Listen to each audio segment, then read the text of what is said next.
Bonjour à toutes, bonjour à tous, soyez les bienvenus dans un nouveau numéro de Zoo Academy. Il existe un animal dont l'image est entachée par différents mythes et légendes. Par exemple, la Rome antique les décrivait comme des animaux apparentés au diable.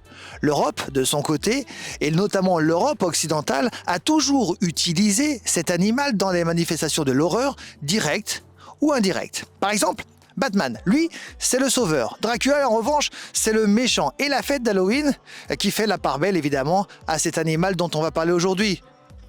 Est-ce que vous avez deviné quel est cet animal ? Mais oui, c'est la chauve-souris. D'ailleurs, la chauve-souris, petite question. À votre avis, est-ce que c'est un mammifère ? Est-ce que c'est un rongeur ? Est-ce que c'est un oiseau ? Tant de questions que vont pouvoir poser évidemment nos académiciens en deuxième année, que nous allons retrouver dans un instant, juste après avoir fait un bref récapitulatif de leur dernière mission. Regardez. Précédemment, dans Zoo Academy, nos ambassadeurs en deuxième année étaient invités à préparer les rations alimentaires des carnivores du parc.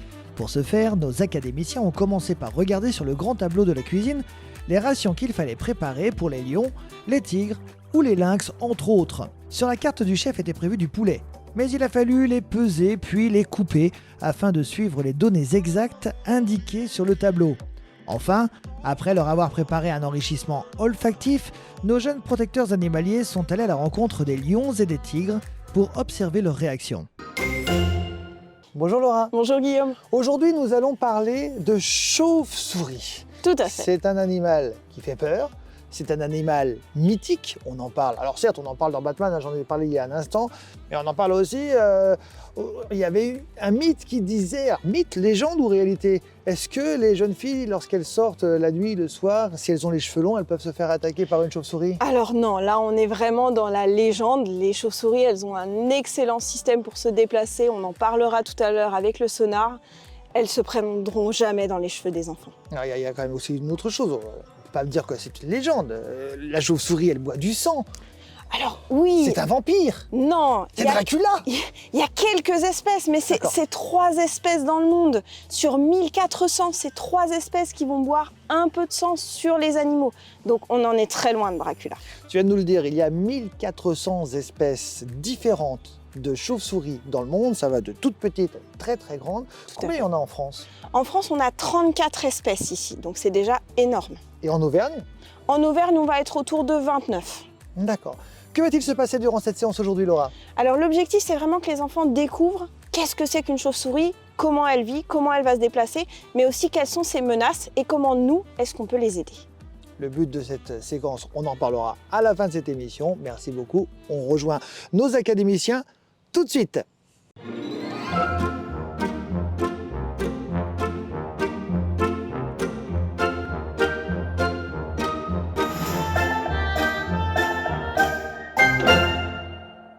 Séance d'aujourd'hui, je vous avais pas dit ce qu'on faisait aujourd'hui.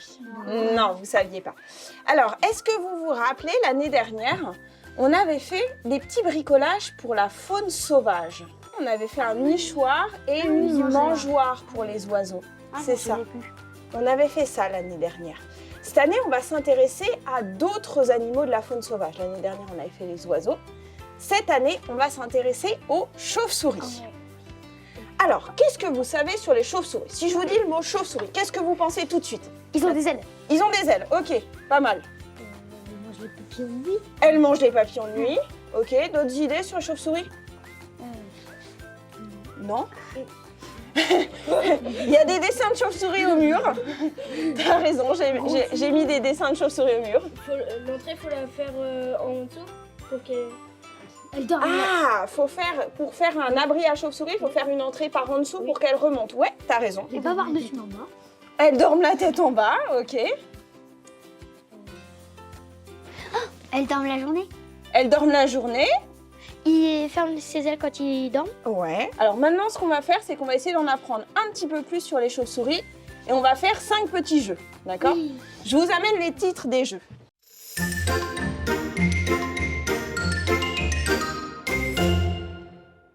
Aujourd'hui, Laura nous a proposé de faire une activité chauve-souris. Cette activité a été divisée en plusieurs parties pour en apprendre plus sur la chauve-souris. Alors, la chauve-souris est un mammifère. Oui, c'est vrai. Oui, c'est Parce vrai. que, Ok. regarde, ils Donc, font des bébés dans le ventre.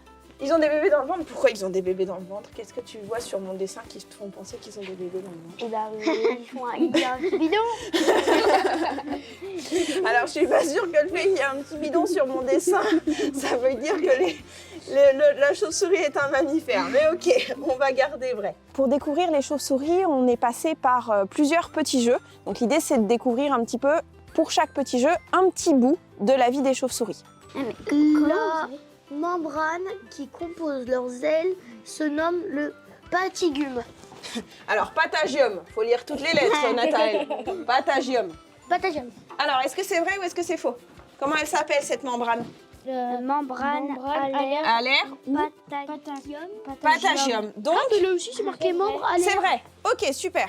La chauve-souris appartient à l'ordre des chiroptères qui vient des mots chiro, signifiant main, et ptère qui veut dire aile. En fait, l'aile de la chauve-souris est en réalité une main modifiée qui lui assure la portance et la protection quand elle est au repos. Passons maintenant à la fabrication de son abri. Donc regardez, qu'est-ce qu'il va falloir faire? Il va falloir, avec toutes les planches que je vous ai prises, il va falloir monter l'abri à chauve-souris. Donc vous avez la plus grande planche, c'est l'arrière de l'abri à chauve-souris, d'accord? Planche violette. La plus grande planche, voilà, celle-là c'est la planche violette sur mon dessin. Sur cette planche violette, il va falloir mettre celle-ci un petit peu au-dessus. Donc pour ça, vous avez les côtés Voilà, c'est ce que vous allez fixer. Alors, il y a déjà des trous dans les côtés, d'accord? Donc, vous en mettez un de ce côté-là. Louise, tu veux bien me le tenir, s'il te plaît? Et un de ce côté-là. Donc, il va falloir visser. Une fois que vous avez vissé ça, eh bien, il n'y aura plus que le toit à mettre de l'autre côté. On va faire des abris à chauve-souris. L'idée, c'est deux planches qu'on va mettre avec une un petit peu plus longue qui va permettre à la chauve-souris d'atterrir. Et en fait, après, elle va se glisser à l'intérieur de l'abri. Le but de ces abris, c'est vraiment de servir de gîte de transition entre les gîtes qu'ils vont utiliser pendant l'hiver pour hiberner, donc notamment les grottes, et les gîtes qu'ils vont utiliser en été, par exemple dans les greniers, où ils vont pouvoir mettre bas pour les mères. Ça visse, ça cloue, nos académiciens n'ont pas ménagé leurs efforts pour fabriquer le plus beau nichoir à chauve-souris. Découvrons maintenant l'écolocation par le biais d'un jeu très amusant. Le but du jeu, c'est de comprendre un petit peu comment fait la chauve-souris. Alors, théoriquement, il faudrait faire ça un peu dans le noir. Bon, moi, je vais pas faire disparaître le soleil.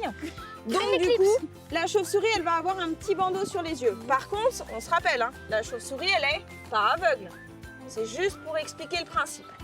Donc, ma chauve-souris, elle met son bandeau sur les yeux. La chauve-souris, on va dire qu'elle va faire, elle va pointer du doigt pour savoir vers où elle envoie son ultrason, et elle va faire toc-toc. Donc la chauve-souris, elle pointe du doigt, elle a le bandeau sur les yeux, et elle fait toc-toc. Tac-tac. Si en face, il y a un arbre, l'arbre, il répond tac. Donc la chauve-souris, elle sait qu'elle n'est pas censée aller par là, sinon elle va prendre un arbre dans la tête. Ok? Par contre, si elle trouve l'insecte, il va lui répondre tic.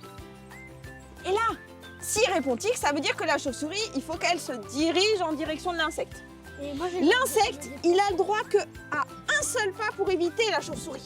Il a le droit un petit peu à se déplacer. Ok? Et après, la chauve-souris, elle recommence. Elle pointe du doigt, elle va faire du bruit, et puis elle doit essayer de retrouver, et le but, c'est d'attraper l'insecte. Donc ce jeu, l'idée c'est de leur faire découvrir l'écolocation, donc la manière dont les chauves-souris vont faire pour chasser. Donc pour cela, on va faire un petit jeu où en fait il y a un des enfants qui a les yeux bandés et puis il va devoir essayer de retrouver un moustique qui se cache parmi ses camarades en essayant de ne pas se prendre les autres qui sont un petit peu qui jouent le rôle des arbres. Toc toc.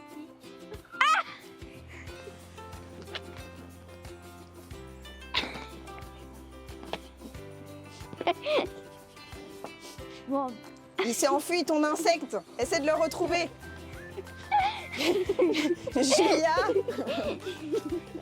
Julia, tu as un sonar pour tu te rappelles?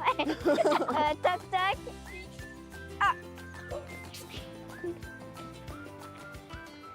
Vous l'aurez compris, l'écolocation est un système comparable au sonar qu'utilisent entre autres les dauphins et qui leur permet d'évoluer dans l'obscurité la plus totale. Les chauves-souris font donc partie des rares animaux qui peuvent voir avec leurs oreilles. Maintenant, on va faire un petit jeu sur l'alimentation. Donc le but, c'est d'essayer de voir qu'est-ce que mangent les chauves-souris et particulièrement qu'est-ce qu'elles mangent en France. Parce qu'il y a beaucoup de mythes sur les chauves-souris qui boivent du sang en fait. Et donc l'idée, c'est vraiment de leur montrer quels sont les types de régimes. Et donc là, c'est un petit jeu où ils ont juste à replacer des fiches à trous sur un petit texte pour essayer de trouver les bonnes réponses.